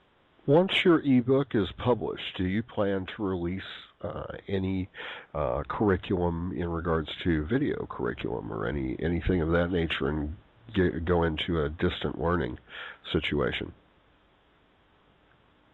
Well, I hadn't thought of that, but now that you mention it, okay, that's a good idea. Let me work on that. I'm serious. I hadn't thought of that, but, hell, why not? Why not look into it? Because I do know that you do host a number of seminars throughout the year, and each year you have somewhat of a symposium.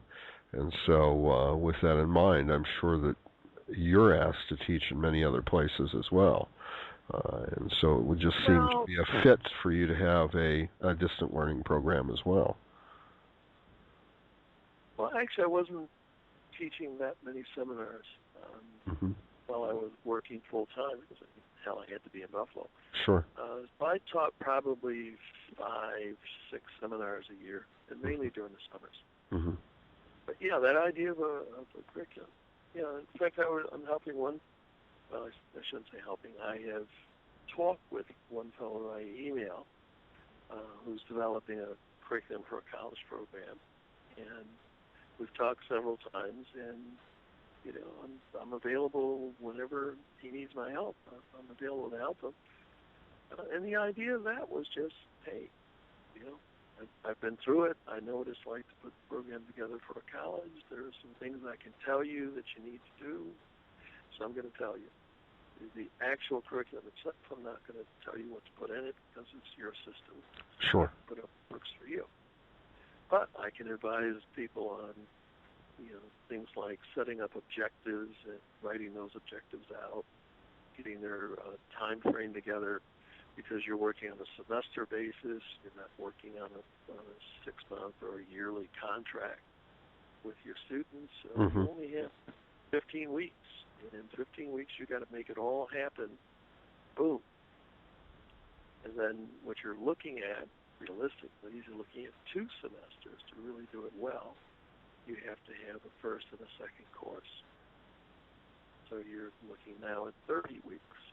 You've got to write your program up over 30 weeks. And what are you going to do in week 1, week 2, week 3, week 4? How are you going to test? How are you going to set up these objectives, these measurable objectives, because that's what colleges want to see, measurable objectives at the end of the semester.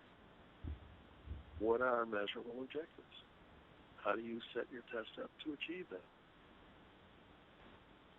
That's the kind of stuff I can really do. They have to take that responsibility on themselves. You can show them how to do it first class, but after that, you got to teach them the actual material. You can't do your calisthenics. You can't do your strengthening exercises, all this stuff in class, because then you're losing time for teaching them what they came there to learn.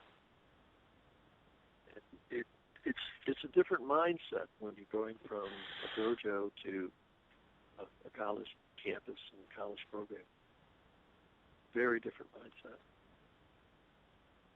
And people don't often understand that. And the other thing, I've discouraged one kid from even attempting to put a college program together because I told him, look, you don't have your bachelor's degree. Most colleges want minimum a bachelor's degree before they're going to hire somebody. Get your bachelor's and we can talk.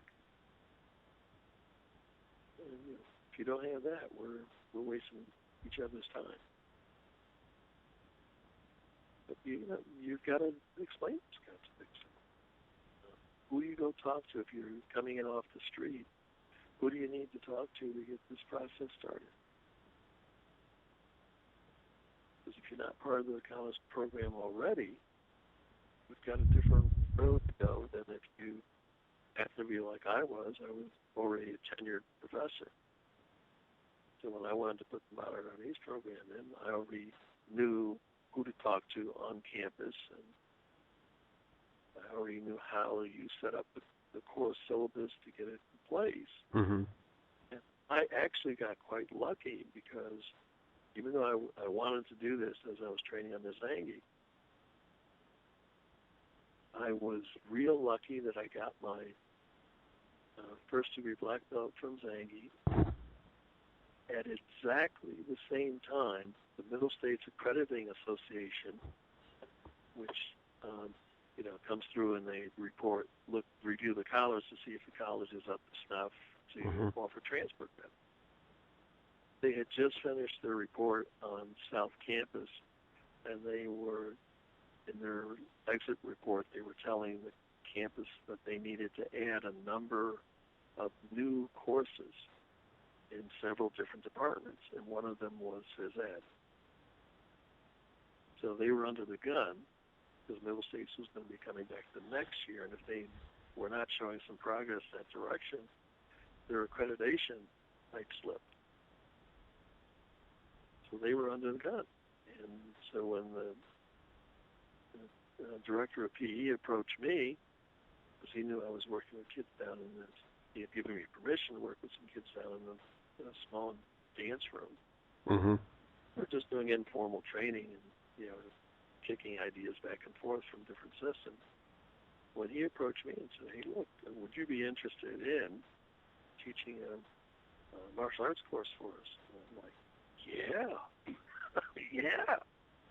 So there I was, right place, right time. There I walk in off the street and start teaching off the top of your head.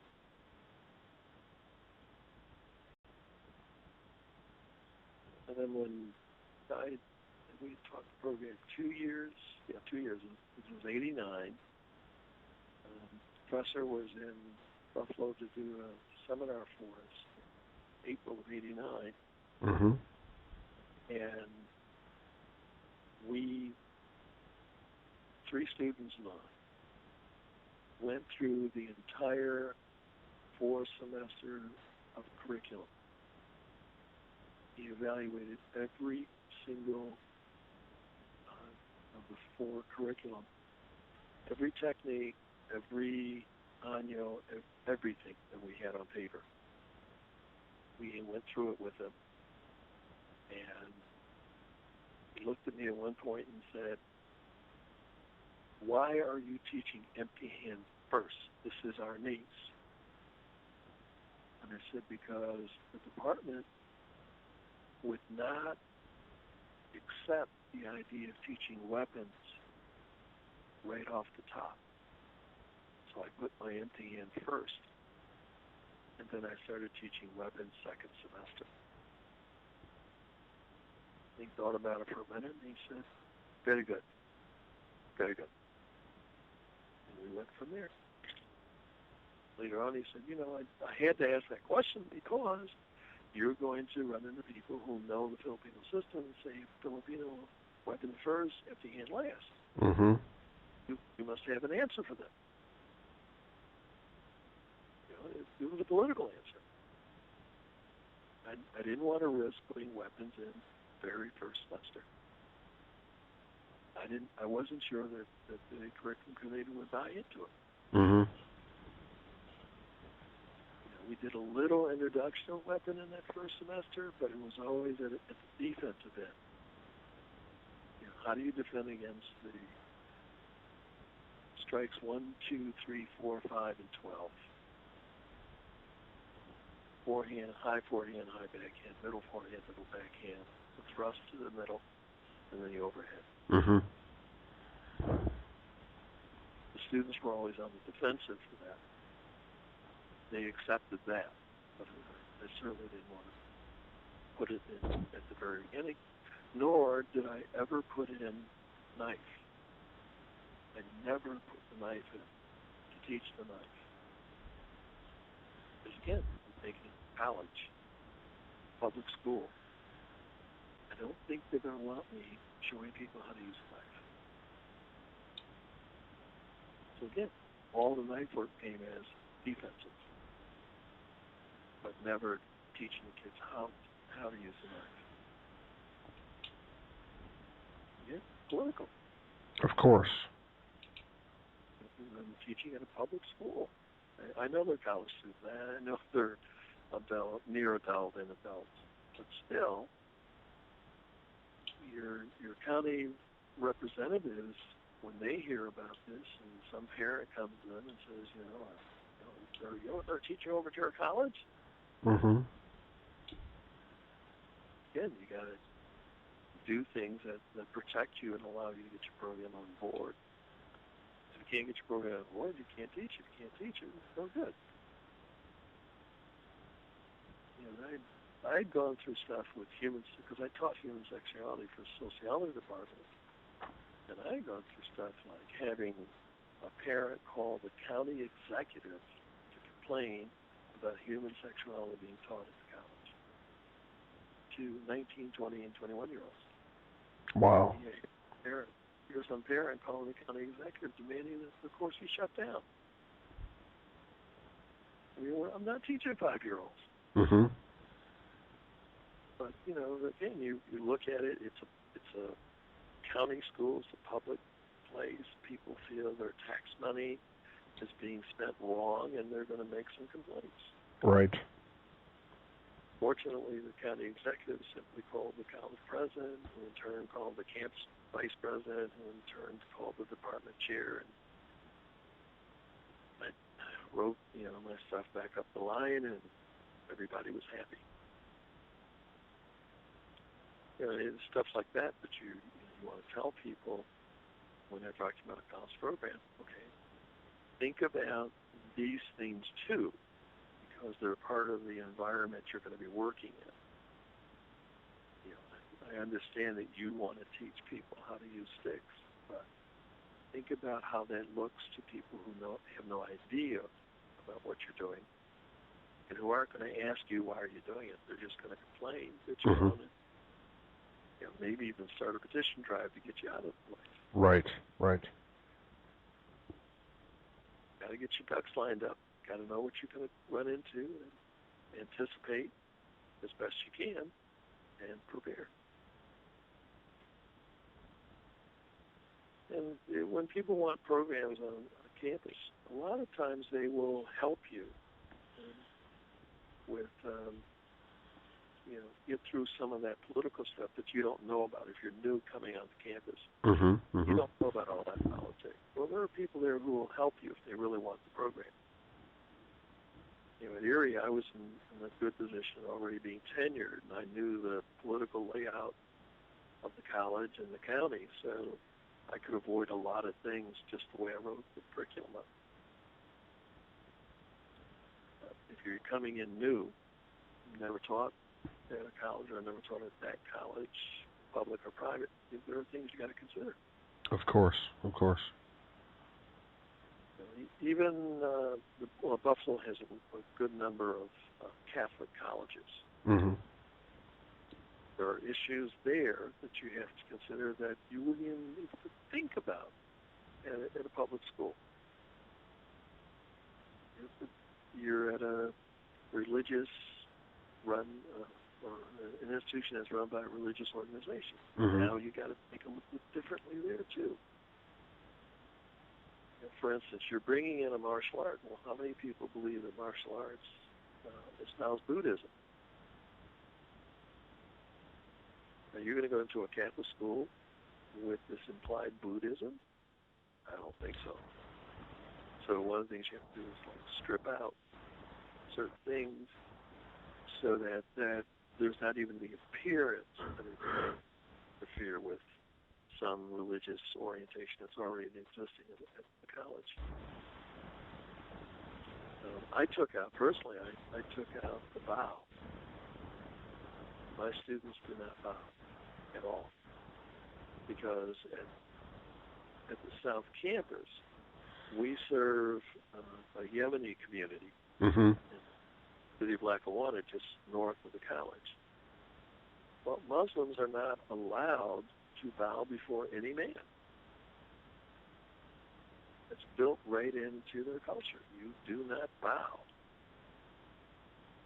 So I took out any and all references to a bow, so that if and when I got that Muslim student, it wasn't there, I didn't have to think about it. We have our salutation and salute, but it does not involve bowing. So again, you got to kind of know your community, know who might come into your course, and accommodate some of these beliefs that you may not take too critically, but some other people do it. So I've offered to help people with those curriculum. If they're interested and they want to make use of what I've done, I'll share it all with them. Because the curriculum is no secret. It's not a secret. If you were going to teach Serrata at a college, my attitude would be the same. Okay, here are things that I did. This is what worked for me. Okay, now write your curriculum. Send me a copy, and I'll go through it with you. Give me the objectives. Give me the learning outcomes that you expect to see. Layout of a week-by-week schedule of what you're going to teach. Why are you putting it in this order? Explain this order to me. Why is this important to go in this order? And when you can do that, you're golden. It's not important to teach it the way I teach it. What's important is that you understand why you put each one of these particular items in the order that you did, and how that leads into a nice progression from the first week of class to the last week of class. And your learning outcomes are achievable and measurable. And measurable in terms so that it can be accredited. Yeah. Like one of my learning outcomes was every student in the first course of the curriculum, every single student had to know Article 35 of the New York State Penal Code. Now, Article 35 says that a person is justified in using physical force against another person under the following conditions. And they list the conditions. Then you can use physical force against another, or deadly physical force against another person under these conditions.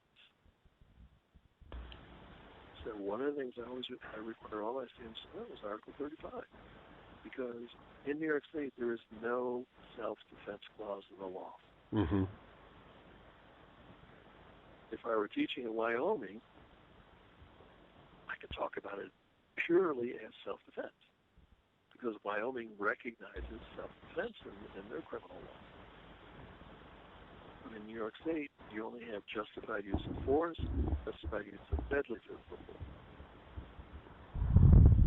You don't want people going out there taking what you've taught them and go hog wild crazy and start punching people in the face or hitting them with sticks because they're angry. So they need to know Article 35. And I've talked to police officers in New York. I've talked with police officers in other states, and most of them have told me the same thing. Mm-hmm. You're one of the few people I ever came across who actually took the time to explain to your students the basics of the law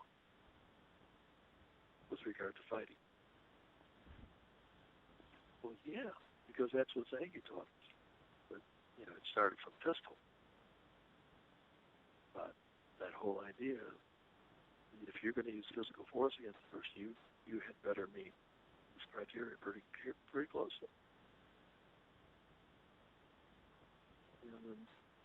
And they have to be able to recite the basics of Article 35. They have to be able to answer questions on the test, written tests on Article 35. Mm-hmm. Mm-hmm. So that's a measurable objective. You can demonstrate that the kid can give you this information. You can demonstrate that he can put it on a piece of paper. Those are the kinds of things you want people, to set up in their curriculum. Things that are definite, concrete, measurable, understandable. Almost anybody could walk in the world and the kid could do or recite this objective. I don't care, anything at all about the Confucian philosophy. It's not part of what I'm teaching. But there's work in there.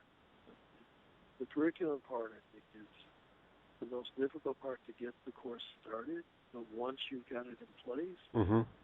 modifying it and changing it here and there is a piece of cake. Because you're not going to change everything around. You're just only going to tweak it from time to time. Right, of course.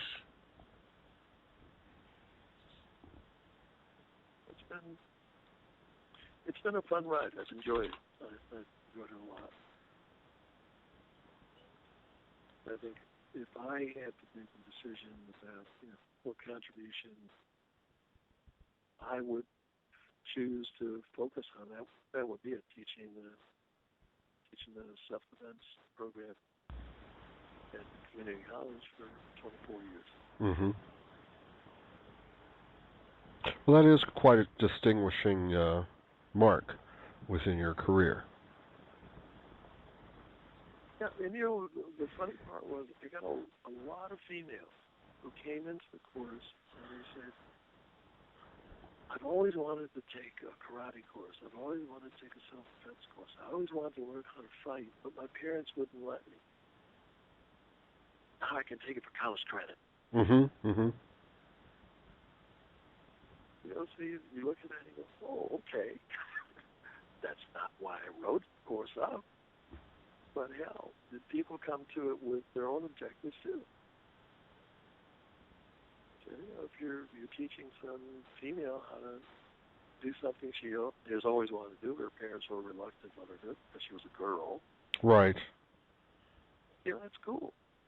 I've had women come in who have been beaten up and raped and harassed and all that stuff, and I'm working to give them skills to overcome those kinds of things, give them confidence to fight back. And, that's interesting. In fact, one more story, then I better hang up because otherwise I'm all night. I had a woman come in. She was probably 35, 36 years old, couple kids, formerly married. She was divorced at this point. Was going through the course beautifully. Everything was working out very nicely. And we got to the front choke. And she froze. Mm-hmm. Just froze. Would not move. And as I walked towards her, what are you doing? Why didn't you move? She wouldn't say anything. So I backed the kid off. I said, come out in the hallway. You and I have to talk. And she finally, after 5 or 6 minutes in the hallway saying nothing, because I just looked at her, I would push her any more than that. Because I sensed that there was a stress there, but I didn't know what it was. I didn't know how to approach it. And she finally admitted that for years, her ex-husband would get angry with her and choke her into unconsciousness. And she had learned that it was easier not to fight him, just accept the choke, pass out, and hope to hell he didn't hold it too long. And so that's the behavior she went into when we got to the front choke. So I told her, we're gonna go back. You're gonna learn this technique. You're gonna learn how to defeat being choked. But I'm not gonna let you work with a male anymore. I'm gonna give you a female. And I got a student to work with her, and I started to choke out on her shoulders. Mm-hmm. Mm-hmm. And only very gradually over 4 or 5 weeks did we bring the choke to her neck. And then when the first few times we put it on her neck, we only just touched her neck. And I would stand behind her and whisper in her ear, move, move, do something. Mm-hmm. Until she was just reflexively beginning to move and do what she had to do to get out of it. And we got her through the semester. Everything was fine. She came back to school about a year later after graduating. She's all excited. She came running into the gym. She waited until 1 o'clock on a Tuesday to come running in the gym. I got him! I got him! I'm looking like, you got who? What? That son of a bitch tried to choke me when he brought my daughters home. He tried to choke me, and I got him. Apparently, she went through this technique we call windmill, and off a windmill, you throw a a huge forearm shot to the guy's cheekbone. Mm-hmm. You swing your arm over, get the choke off, and you swing back with a forearm across his cheekbone, and you drop into a low stance. You take his groin, you take his knee. Well, she only got as far as the groin because he fell right to the floor before she could kick him. And she said, I hustled those kids in the house, and I was so proud of myself. And then I called the police because I knew the son of a bitch will go to the police and tell them I assaulted him. So she called the cops and filed a complaint that he assaulted her. But it was, that was the first time I come across somebody who just totally froze. But, a year later, she's practiced this thing. She's gotten used to it. She knows what she has to do, and she doesn't want to accept this anymore. And apparently he has never, ever put his hands on her again. That's very rewarding stuff. Very rewarding. It is. And those are the kinds of things that make me chuckle and, kept me going and, it was good. I always tried to keep the class focused, but light at the same time. Didn't want to take it so seriously that people were afraid to move, but seriously enough that they understood what the consequences were if they couldn't perform the task they needed to perform. Of course. Well, Dr. Barber, again, thank you for your time. It's been most interesting. I've enjoyed our conversation again. Well, thank you for calling me, Michael. I enjoyed doing this. Not a problem. Well, all right, sir. Again, it's been indeed a pleasure. Thank you so much for your time, and you have a wonderful evening, Dr. Barber. Thank you. It's good to talk to you, Michael. Not a problem. I appreciate it. Take care. Bye-bye. Thank you. Bye-bye.